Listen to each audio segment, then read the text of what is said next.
ini sebenarnya pertanyaan yang didasari dengan situasi di lapangan dan keluhan dari berbagai macam guru maupun murid-murid yang lulusan SMK. SMK itu kan dibikin oleh pemerintah pada saat itu untuk mereka yang siap kerja. Makanya ada SMK teknik, ada SMK ngelas, tekstil juga ada. Tekstil macam-macam. Tapi keluhan mereka adalah ketika kita bikin ini dan ketika meluluskan orang-orang terbaik, di mana tempat mereka bekerja? Masih relevan nggak sih? Ini mau nanya beneran nih. Ini bener nanya, Mbak, karena dan jumlahnya itu ternyata banyak. Banyak. Di rumah saya di Bekasi itu banyak lulusan SMK yang akhirnya jadi tukang parkir. Akhirnya dia masih penting dia kerja di Alfa jadi kasir, cuma kan nggak sesuai dengan keahliannya. Dia ngelas, dia apa? Karena dia bilang, tapi karena nggak ada orangnya. Satu toko las saja isinya cuma 5 orang, pekerjaannya cuma 2 yang satu bagian apalah gitu. Dan itu pun mereka hidup segan mati tak mau juga kan. Kalau nambah orang paling sip-sipan gitu. Nah terus akan banyak sekali kita menghadapi 2045 generasi emas. Kalau kita nih dari media ngelihatnya tuh kayak gimana ya nih, jumlah anak muda kita tuh banyak sekali jumlahnya. Banyak. Dan mereka mau kerja di mana? Kita kan berpikirnya jangka panjang ya. Pemerintah harusnya berpikirnya juga ini mau dibawa kemana nih mereka-mereka ini? Ini akan gitu. jadi bonus demografi atau bencana demografi? Bonus bencana apa bonus demografi ya. Gimana, ya, Mbak? Jadi gini, kalau kita bicara SMK gitu ya, ada kesenjangan memang jurusan yang ada di SMK sama kebutuhan industri. Iya. Itu dulu. Ketika mereka, jadi menurut saya SMK ini juga harus paham betul ketika salah satu SMK membuat jurusan-jurusan tertentu itu harus disesuaikan dengan kebutuhan pasar. Tapi kenyataannya kan enggak. Gitu. Mereka terus aja memproduksi tukang las padahal yang dibutuhin tukang jahit gitu. Iya. Iya kan? Tapi dari perusahaan itu nggak ada kerjasama dengan SMK gitu? Ada? Kita ada sih, ada juga yang seperti itu. Atau binaan mungkin? Gitu. Ada juga. Tapi kan banyak Mas SMK-nya. Tidak mungkin semua kan kita, ini kan nggak mungkin gitu. Jadi itu sih sampai penting banget untuk melakukan itu tadi, pemetaan ya. Ya kan? Ya, tapi kalau lapangan kerja juga nggak ada juga percuma juga kan Mbak ya? Iya, sebenarnya gini lah. Iya memang betul itu. Tetapi gini, kita itu ada lowongan kerja misalnya gampangnya aja lah di sepatu gitu. Kita butuh tuh satu pabrik sepatu 15.000. Tapi yang ada di situ SMK jurusannya ngelas. Berapa banyak sih orang yang dibutuhkan untuk ngelas?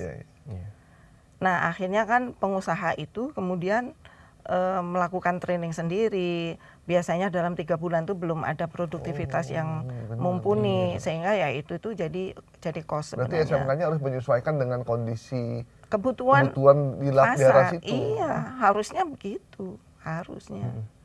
Ngobrol nggak tuh Mbak ya, bupatinya? Ya, nah kalau sekarang tuh pemerintah bagus sih ya, ada semacam magang nasional. Magang nasional ya, ada magang nasional. Itu bagus sih itu. Bayangin aja biasanya kalau magang itu di bawah biaya pengusaha, mereka belum mempunyai produktivitas, ya kan? Sekarang itu dibayar pemerintah. Pemerintah baik banget sih di sini. We have to say thanks. Ini salah satu program banget.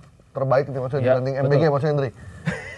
Enggak lah, jangan yang lempar ke sini mulu ya. Enggak, yang lu ngomong tadi jangan banding-bandingin. Oh iya. Ini program magang ini bagus, MBG bagus juga. Bagus juga. Gitu. Iya, siapa yang bandingin dia sendiri. Iya, memang. Tadi sebelum kita di sini dia udah kayaknya bagusan. Karena kan kita ada magang juga. Kita masuk magang nasional dan juga. Dan itu worth it banget, Mbak. Iya. Itu worth it banget. Dan itu memang memang pas gitu. Ketika jurusan mereka misalnya broadcast atau komunikasi, mereka bekerja di sini. Gitu. Saya pikir ini ya. Selama 6 bulan. Ya. Sekarang itu jumlah yang magang nasional berapa, kebutuhan dari market berapa, itu juga harus terus dievaluasi. Kita sangat berharap bahwa ada juga mungkin pengusaha yang hanya memanfaatkan magangnya kemudian tidak direkrut ya. Kan tidak semua pengusaha sebaik saya ya kan. Buat Anda yang pengen anaknya magang, silakan magang di perusahaan Buning, nanti langsung direkrut ya. Jaminan kerja berarti. Jadi, ini kameramen udah pada daftar Bu, anak-anaknya udah pada mau nih Mbak. Tapi sekarang kan udah kerja di sini. Anak-anaknya. Oh, anak-anaknya. Ya. Itu jadi baru kayak- tepat sasaran ya Mas Gaib ya. Kalau Iya. tadi program yang kurang tepat sasaran apa? Enggak, semuanya bagus. Masalahnya buat teman-teman yang magang ini, kan magangnya di media. Nah, pemerintah juga harus peduli sama media. Nah, itu Iya. dia. Tuh, Betul. jangan dibiarin juga, dibantulah iklan apa, pengurangan pajak apa gitu. Iya. Diperhatiin juga media, Iya. Mbak. Betul. Setuju, Gitu. setuju.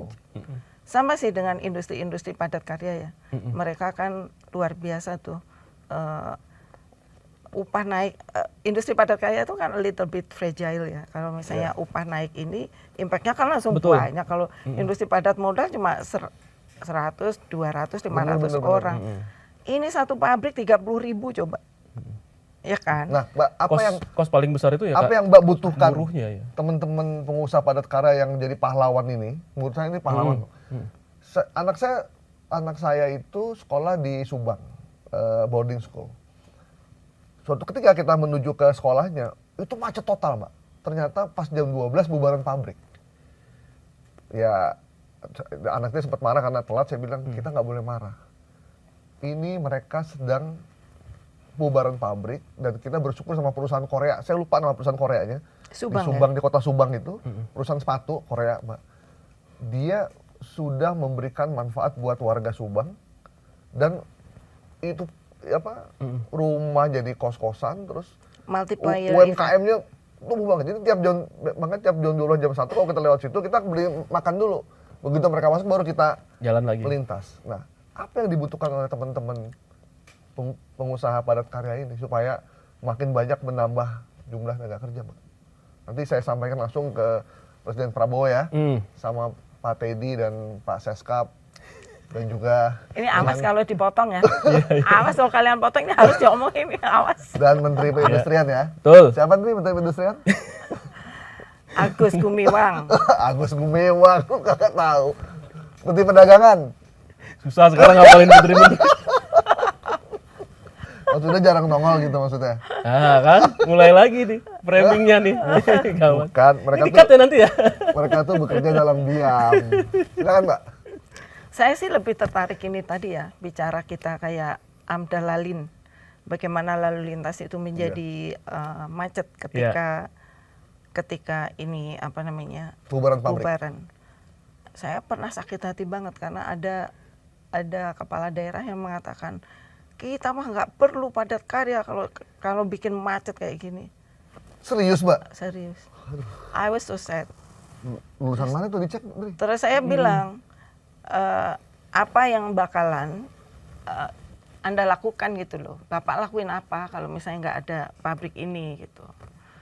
Ya dia inilah apa namanya marah banget karena dia in a hurry gitu ya, harus Buru-buru. meeting kemana kota melintasi itu, tapi ternyata seperti itu. Sekarang satu pabrik 20.000 karyawan. Ya. Kalau toh daerah itu punya program pariwisata, 20.000 karyawan itu loh, iya kan? Taruh di mana ya? Mau ditaruh di mana pariwisata yang nggak mungkin lah, maksud saya. Apalagi memang di sekitar situ nggak cuma ada satu pabrik. Ya yang harus dilakukan ya bijak gitu kan. Maksudnya bijak aja, jangan ya kita kan tadi udah tahu tuh jam segini pasti bubaran, jam Ya, segini tinggal- pasti bubaran. tinggal atur waktu Ya aja. di-adjust saja. Atau kalau you are kepala daerah, bikin aja jalan yang nggak lewat di situ gitu kan. Iya. Iya dong, Iya benar-benar. iya kan. Bener toh? Benar-benar. Iya benar. Benar. Kok ngelihatnya gitu banget? Iya. Bener tapi kayak salah. Ya. Jadi Banding ragu-ragu. Jadi maksudnya, apalagi yang mesti dilakukan supaya kita pengen investor datang, bangun pabrik, menambah jumlah tenaga kerja. Nggak usah terlampau muluk-muluk deh. Bisa nambah 10.000, 20.000 tuh udah bagus gitu tiap daerah. Ya, sebenarnya seberapa kompetitif sih Indonesia dibanding negara ASEAN deh gitu, Bani? Tadi yang pertanyaan dari Mas Gaib nih, balik lagi ya tadi itu. Kalau mau misalnya ada investor ke daerah itu untuk kemudian membuka pabrik, membuka ini, ya itu tadi penuhi ekspektasi dari calon investor. Investornya. Kepastian hukum, visibilitas. Visibilitas termasuk ya itu, apalagi kalau saya mau invest di padat karya. Berarti saya perlu tahu ini setiap tahun upah naiknya berapa sih? hari ini naik formulanya begini, tahun depan beda, itu kan nggak terlalu visible, ya kan. Terus yang ketiga keamanan, ya kan, keamanan kan penting juga. Belum lagi infrastruktur yang berupa jalan kayak gitu. Habis dibuat produknya, dibawanya kemana, jalannya harus bagus.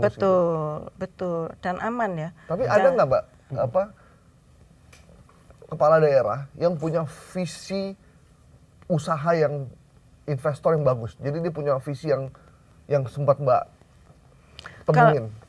Kalau saya mau ngomong di level provinsi dulu ya. Kalau di level provinsi itu KDM itu sebenarnya memenuhi itu. Gitu. Dia waktu ketemu LKS gitu, dia menyatakan bahwa udahlah buruh itu jangan ngejar cuma naik upah aja gitu. Tapi juga yang lain gitu. Yang lain tuh apa? Nanti sekolahnya mau dibikin murah, transport murah. Nah, KDM tuh punya program-program tambahan seperti itu. Nah, itu kan bagus gitu ya. Jadi tidak semua dibebankan pada pengusaha. Iya kan? Jadi kayak gitu. Terus penting juga saya rasa kalau untuk tadi ya masalah-masalah macet ya segala macam ya. Itu saya pikir dulu ya saya pernah punya mimpi tuh yang waktu di Sukabumi itu, kebetulan saya mimpin satu pabrik di situ. Itu tuh ada sekolah di situ, maksudnya satu kawasan one stop facility, ada sekolah, perumahan dan segala macam itu, pasar di situ. Jadi mereka itu tidak akan keluar gitu loh. Kalau sekarang kan kerjanya bapaknya di sini, istrinya di sini, sekolah anaknya di sini, itu membuat cost juga. You can imagine kalau itu ada di one stop facility, itu udah saving cost juga sebenarnya. Begitu ya, pabrik gula zaman dulu tuh gitu ya. begitu. Sekolahnya di situ, rumahnya di situ. Iya kan? Iya, harus betul. Kan lebih enak gitu kan. Apalagi daerah Sukabumi itu ya, arah Kelido tuh. Kalau udah siang tuh, macet. Iya. Tapi indah loh Sukabumi. Betul. Pengusaha emang jadi bantalan. Kenapa jadi orang-orang terlalu berharap banyak sama pengusaha ya? Tapi katanya pengusaha itu Mbak, kalau di akhirat tuh masuk surganya duluan Mbak katanya Mbak. Oh ya, aduh alhamdulillah. Iya. Amin. Ada yang bilang katanya jurnalis yang masuk neraka. Apalagi beritanya pada nggak bener. Jurnalis masuk neraka karena melindungi yang jahat. Jurnalis tuh masuk neraka karena beraninya ngomong yang nggak bener. Ya, kalau yang bener sih masuk surga. Ngomongnya yang nggak bener. Iya. Tapi pengusaha tuh sebenarnya punya sumbangsi yang luar biasa loh. Tapi pengusaha banyak diperas juga ya. Iya. Banyak orang ini sangka pengusaha ini banyak duitnya banyak aja. Padahal sebenarnya emang cucian Mas. Diperas. Sebenarnya struggling juga berarti. Iya, struggling.